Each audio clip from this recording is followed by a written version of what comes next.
ये वो प्रेम भरी खूनी गाथा है जिसको बताने के लिए आज हम यहाँ खड़े हुए हैं। ये वो गाथा है जो यरूशलेम से शुरू हुई, उस स्थान से जहां आग का खंभा उतरा करा करता था।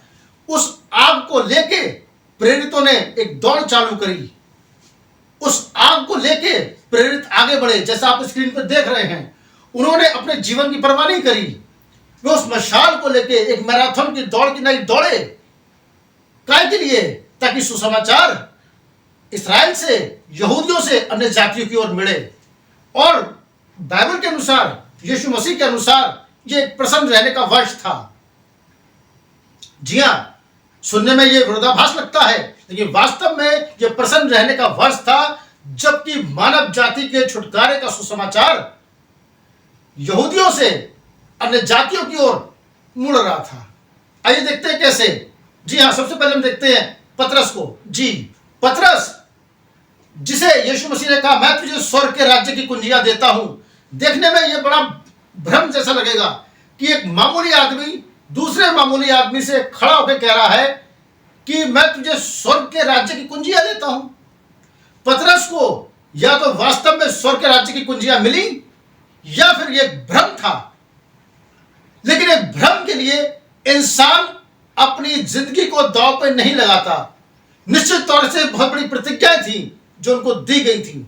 जी हां, हम देखते हैं पतरस जो प्रभु यीशु मसीह का चेला था और 60 ईस्वी से 70वीं ईस्वी के बीच में शहीद हुआ। इसने यरूशलेम में प्रचार किया, याफा में प्रचार किया और तमाम सामरिया में प्रचार किया।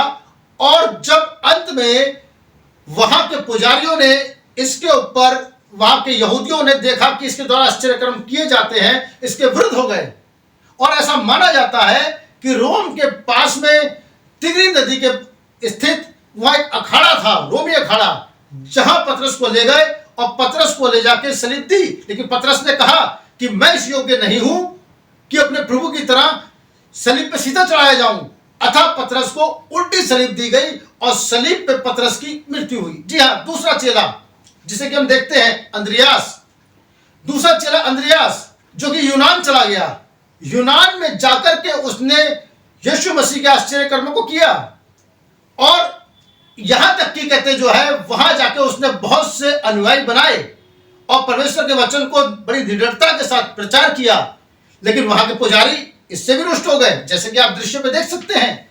इससे भी रुष्ट हो गए और हर जगह यही होता आया है। जब जब मसीह का संदेश पहुंचा वहां विरोध किया गया और तब इसको क्रॉस के आकार की, जैसा कि आप क्रॉस का आकार देख रहे हैं, इस आकार की सलीब पे उल्टा टांग के मृत्यु को दिया गया।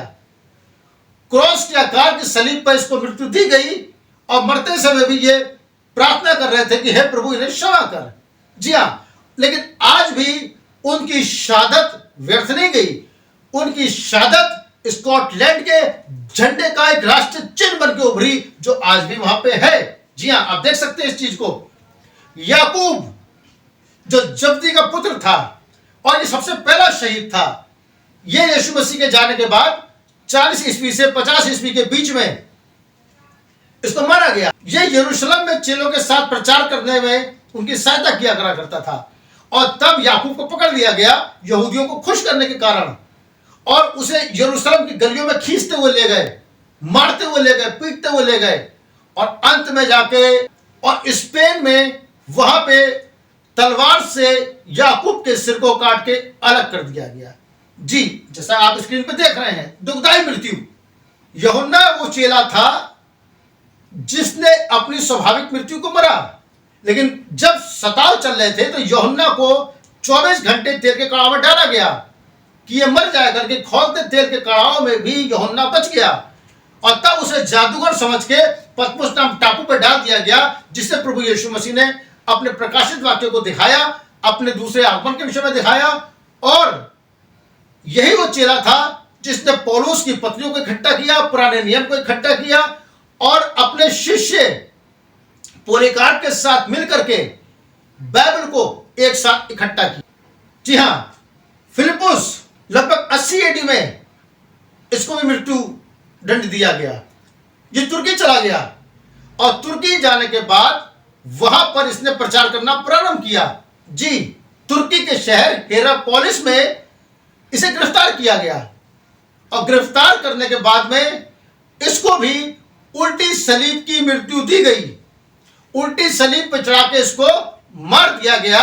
हेरापोलिस के खंडरों में वो आवाज को, उसकी शहादत को वे मिटा नहीं पाए। आज भी उन खंडरों से उसकी खामोशी की शहादत पुकारती है और शहर यीशु मसीह के नाम को धन्यवाद कहता है। बरतुलमै, जिसे नथानियल भी कहा जाता है, नथानियल मेसोपोटामिया और अर्मोनिया में चला गया, जहां की उसने वहां के एक राजा पॉलिनियुस को और उसके कुछ कर्मचारियों को प्रचार किया और उनको मसीह बना दिया। लेकिन यह बात वहां के पुजारियों को बहुत बुरी लगी। उन्होंने उसके भाई, राजा के भाई को बरतुलमै के विरुद्ध खड़ा करा और सबसे भयंकर मृत्यु बरतुलमै को ही दी गई। सबसे पहले राजा का आदेश यह था, जिंदा इस व्यक्ति की चमड़ी को उसके शरीर से उतार लिया जाए, और तब उन्होंने वहां खड़ा करके बरतुलमै की चमड़ी उसके जीवित रहते रहते खींच के उतार दी गई। वो चीखता रहा, चिल्लाता रहा, लेकिन परमेश्वर की प्रशंसा करता रहा, अपने बलिदान को दिया। जी हाँ, लेकिन परमेश्वर के वचन पे अडिग खड़ा रहा। उसके बावजूद भी उसने परमेश्वर का इनकार नहीं किया। जी, और ऐसा माना जाता है कि उसके अवशेषों को बाद में आर्मेनिया ले जाया गया और वहां के एक चर्च में, गिरजे में रख दिया गया, और वहां के लोगों के उसकी मृत्यु, वहां उसकी शहादत वहां के लोगों के लिए एक मिसाल बन गई। और चमड़े का धंधा करने वाले, पुस्तकें लिखने वाले और गवाहियां देने वालों के लिए वो एक मिसाल बन गया। थोमा, जिसे कि माना जाता है कि वो शक्की था, लेकिन थोमा ने अपने प्रचार से इतिहास को लिख दिया। थोमा हमारे देश भारत आया, वहां कुछ पुजारी थे जो सूर्य के उपासक थे, और तब वहां पुजारी था जो कि अपने लोटे से सूर्य को जल चढ़ा रहा था। जब थोमा ने इस चीज को देखा, उससे पूछा, नहीं तुम क्या कर रहे हो? उसने कहा, मैं देख नहीं रहे, मैं जल चढ़ा रहा हूं। तब थोमा ने कहा, लेकिन तुम्हारा जल तो नीचे गिर रहा है। उसने कहा, ये तो नीचे ही गिरेगा, क्योंकि इसे ऊपर थोड़ा जाना है। थोमा ने उस लोटे को लिया और प्रार्थना करी, और जब थोमा ने प्रार्थना करी, वह जल ऊपर जाने लगा। इस बात को देखकर पुजारी, वहां पे खड़ी भीड़, उन्होंने विश्वास किया कि जीवित परमेश्वर का सच्चा कोई दास है तो वो ये है। और तब थोमा ने वहां चेन्नई के अंदर उन तटों पे वहां प्रचार करना प्रारंभ किया। वो गोवा तक गया, वहां प्रचार किया। लेकिन वही बात इसके साथ भी हुई कि इसको वहां के पुजारियों ने इसके विरुद्ध षड्यंत्र रचा। और एक दिन गुफा में जब ये प्रार्थना कर रहे थे, तब एक भाला इनके शरीर में घुसेड़ दिया गया।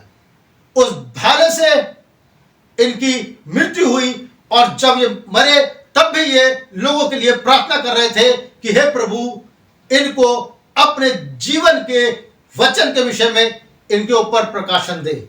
जी हाँ, और मती वचन का एक अच्छा ज्ञाता था, समझ रखता था, और यीशु मसीह के बारे में बड़ी गूढ़ता से बताया करता था। लेकिन बात वही हुई, वही यहूदी जो यीशु मसीह के विरुद्ध आए थे, वही यहूदी इसके भी विरुद्ध आ गए। इसके पुजारियों का समूह इसके विरुद्ध आ गया, और तब वहां खड़े होके एक दिन वेदी पे मती प्रचार कर रहे थे। जिस वेदी पे प्रचार कर रहे थे, अचानक वहां पे झुंड आया और उन्होंने तलवार से मती के सिर को काट के अलग कर दिया। अभी कुछ क्षण पहले जहां वेदी पे मती प्रचार कर रहे थे, वहां अब उनका लहू पड़ा था, लेकिन उनकी शहादत व्यर्थ नहीं गई। उनके लेख मती की पुस्तक के रूप में आज भी मौजूद है। जी हां, याकूब परमेश्वर का वो शिष्य जो यरूशलेम के अंदर प्रचार करता था, उसे भी पकड़ा गया। 62 एडी में अत्याचार किया गया। उसे पकड़ के चर्च के सबसे ऊंचे स्थान पर घसीट के ले जाया गया। जी हां, और याकूब से कहा गया कि तुम अपने प्रभु यीशु मसीह का इनकार करो, और कंगूरे पर ले जाके उससे कहा, अब सबके सामने इनकार करो। लेकिन तब वहां खड़े होकर के भी याकूब ने यीशु मसीह के पुनरुत्थान और जी उठने की गवाही दी, और इस बात से क्रोधित होकर उन्होंने उसे मंदिर के कंगूरे से नीचे फेंक दिया। नीचे गिरने के बाद भी जब याकूब नहीं मरा और घायल था, बेबस था, दुआ कर रहा था, तभी भीड़ में से एक व्यक्ति निकल के आया, उसके सर पर लाठी मारी और लाठियों से मार मार कर याकूब को मार दिया। यहूदा यरूशलेम में शिमोन के साथ प्रचार करा करता है और शिमोन के साथ प्रचार करते हुए फारस को गया। फारस में जाकर के उन्होंने अपने चिन्ह और चमत्कारों से बहुत से लोगों को मसीह बनाया, लेकिन वहां के पुजारियों ने इस बात से नफरत की। उनको लगा कि अब हमारा अस्तित्व मिट जाएगा। उन्होंने षड्यंत्र को रचा और फारस के राजा को मना लिया और फारस के राजा को मनाने के बाद उन्हें गिरफ्तार कर लिया। माना जाता है कि यहूदा को लाठियों से पीट पीट के, सर पे लाठियां मार के पीट पीट के वहां मार दिया गया और परमेश्वर की स्तुति करते हुए यहूदा शहीद हो गया। वही दूसरी ओर शमौन को, जिसको कि बंधुआ बना लिया गया था, उसको भी सबसे पहले वो पथरवा करते हुए, खींचते हुए सलीब तक ले गए, उसको पथरवा किया, मारा और फिर शरीर को दो भागों में चीर दिया। यहूदा इस्करियोती, जो कि उस कलीसिया में ही पाया जाता था जिसने यीशु मसीह को 30 चांदी के सिक्कों में बेच दिया था, जब उसे अपनी गलती का एहसास हुआ, वो वापस गया। उन्होंने कहा मुझे रुपए नहीं चाहिए, मैंने निर्दोष को पकड़वाया है। उन्होंने कहा हमें रुपए वापस नहीं चाहिए। वो रुपया मंदिर में फेंक के चला गया और तब उसने अपने आप को फांसी दी। उस रुपए को इकट्ठा करके वहां एक जमीन खरीदी गई जहां की उसको दफनाया गया और उसे लहू का खेत कहा गया। जी हाँ, लेकिन यहूदा के स्थान पर मत्तिया को चुना गया और मत्तिया एक विश्वास योग्य शिष्य था जो भीड़ के संग चला करा करता था और मत्तिया ने संदेश को जबरदस्त तरीके से प्रचार किया और इतना प्रचार किया कि उसने यरूशलेम को अपने प्रचार से भर दिया। मत्तिया की इस प्रचार की शैली को देख के, उसके द्वारा किए गए आश्चर्य कर्मों को देख करके वहां के पुजारियों ने उसके विरुद्ध भी षड्यंत्र जारी किया। षड्यंत्र में उसे पकड़ लिया गया, उसको पथरवा किया गया और अंत में मत्तिया के सिर को काट के अलग कर दिया गया। इस तरह 12 चेलों की मृत्यु हुई। 12 चेलों की जो मृत्यु हुई, देखने में लगता है कि जिसको पवित्र आत्मा मिला हुआ हो, सामर्थ से भरे हुए हो, वो सामर्थ उनको इसीलिए दी गई थी कि वे इतने कठिन समय पे परमेश्वर के वचन पे अडिग बने रहें और अपनी गवाही पर अपने लहू की छापते हैं। आज जो हम मसीह कराते हैं, ये उन्हीं की ओर से दिया गया संदेश जो हम तक पहुंचा है। जी हाँ, वो बीज बोने का समय था, जैसे कि मैंने बताया, वो प्रसन्न रहने का वर्ष था। उन्होंने अपने लहू से बीज को बोया और बीज बोने का समय कठिन होता है। वो गहराइयों में जाता है, अंधकार में जाता है, जमीन में मरता है, लुप्त हो जाता है, लेकिन एक समय आता है फसल कटती है। प्रसन्न रहने के वर्ष में उन्होंने आंसुओं के साथ बोया, लेकिन अब लवनी के समय हम आनंद की लवनी को काटेंगे, जो उल्टा था। प्रसन्न रहने का वर्ष आंसुओं के साथ था, लेकिन अब परमेश्वर के पलटा लेने का दिन आ पहुंचा है। हम विश्वास करते हैं उन्होंने कभी उस मशाल को गिरने नहीं दिया।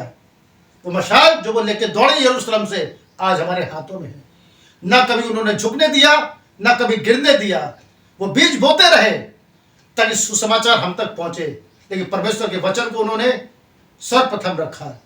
मिलते हैं अपने अगले वीडियो में पौलुस की सेवकाई को लेके, कि कैसे पौलुस अन्य जातियों के लिए, हमारे लिए वो दूत बन के आया और परमेश्वर की ज्योति कराया। आप सबको एक बार फिर प्रेज द लॉर्ड।